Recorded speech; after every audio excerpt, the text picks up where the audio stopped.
Hey all, Siege here, and let's talk about this trailer already, right? Fuck.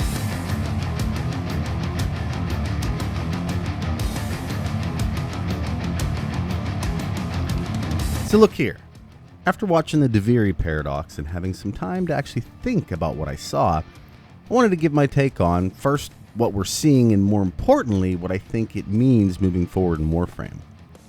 The cinematic is pretty confusing upon initial watch, and without some fairly obscure knowledge of the past, I'm guessing there are even some longtime veterans of the game that have no clue what they just saw. And let's be real, I could be wrong about all of this, because there's not really a ton to go on, so if nothing else, here's my interpretation, along with some speculation at the end as to where this is headed. Alright?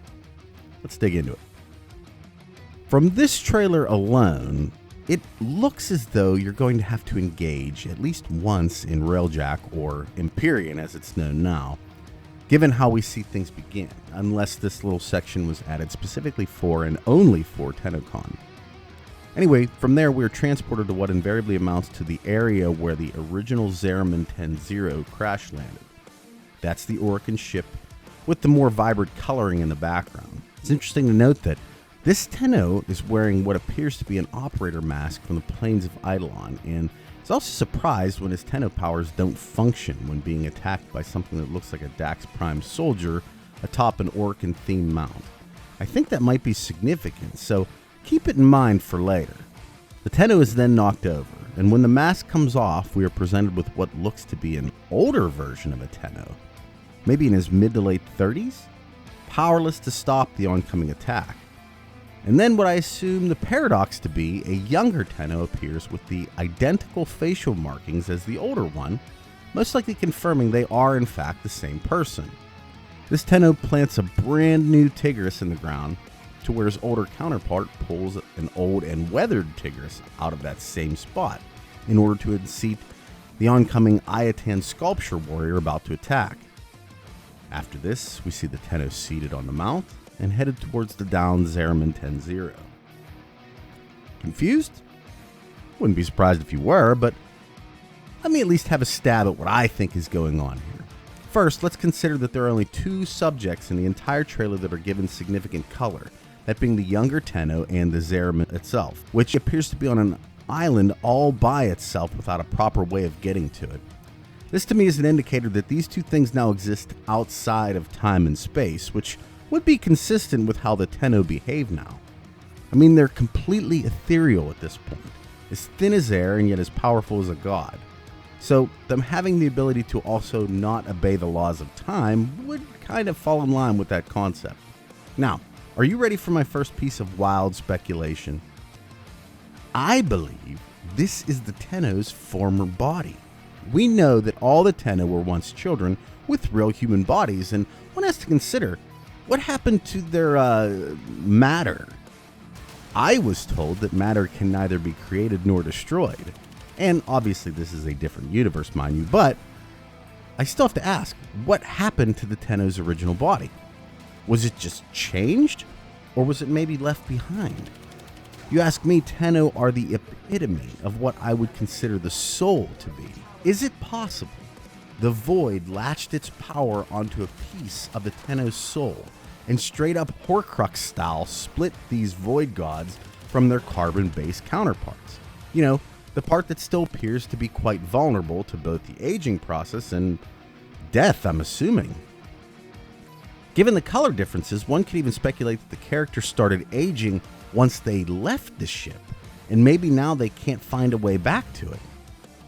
The lore of Warframe in regards to the Zariman 10-0 states that in the Orokin's effort to expand their empire, they tried to experiment void jump with a military ship, the Zariman 10-0. However, the ship experiences an accident while making the fold from Saturn to the outer gates, and had vanished into the void, an incident that would be known as the void jump accident.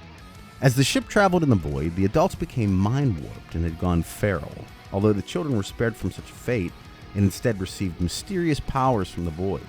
The adults then began to hunt the children on board, forcing them to retaliate and fend for themselves. One child in particular that was cast out by his peers, Rel, realized that there was an unknown entity from within the void. Years later, The lost ship reemerged from the void and was recovered. The Orokin discovered that only the children had survived the voyage, and that the void had twisted and changed them, giving them inexplicable powers and abilities. Feared and reviled, the survivors of the Zeraban nonetheless were of great interest to the Orokin. What this says to me is that the Deviri paradox happens during the years when the ship was lost in the void, at least for let's call him the human Tenno. When it happens for the ethereal Tenno is really anyone's guess, as the trailer reveal from TennoCon would lead us to believe it's happening now, but this is where another aspect of the paradox could come into play. Time travel always turns out to be a little hokey before it's all said and done, and very few works of literature seem to be able to properly take into consideration the sheer volume of differences that would occur by altering even the slightest of things in the past, something commonly referred to as the butterfly effect. But they continue to try all the same. Avengers Endgame, if you've seen it, is a glaring example of that.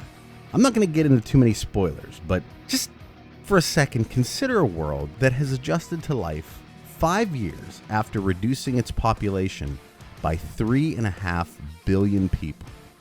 Industry, food production, clean water, waste removal, literally every basic service would have downsized drastically to accommodate a much smaller overall population.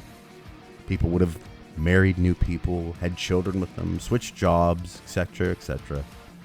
And then consider what would happen if those lost 3.5 billion people just popped back up again, conveniently with all of them already legally considered dead and their assets redistributed. In short, it would be complete chaos on every scale one can consider, but I guess it made for a cool movie, right? My point is, if they decide to go down the time travel route, get ready for some serious problems and overall story narrative in the future. Unless maybe this is like a different universe, of course. And that could in fact be what the Void ends up being. Another reality in the vein of a multiverse. It's possible that the Tenno we control gain power from the Tenno in another dimension, which would also beg one to question, what would happen to our Tenno when the other one eventually dies? Interesting stuff either way. Oh, and one more thing. Who exactly is this person just barely visible at the end of the trailer? I'd say, given the curious seated position and obvious Tenno-like appearance, this is the man on the wall, but like I said prior, there's very little in the ways of concrete evidence here, so we'll just have to see. Did you catch TennoCon? Overall, I was pretty happy with what I saw. I'm cautiously optimistic about the future, and I'm very excited about getting some actual story content in Warframe. Even Steve admitted they kind of got away from that, so I'm hoping this year will be a bit more story heavy. I'm not saying that it has to be quests even, just more stuff to flesh out where things are going. The new war is still a ways off, and let's be real, we're probably not going to see the Deviri paradox, at least until around this time next year, if not longer. So, it will have been quite the wait finally realized. That's my take at least, and I hope you enjoyed it. At any rate, I hope you all have a wonderful day today, have a wonderful rest of the week, and I'll talk at you in the next one. Bye.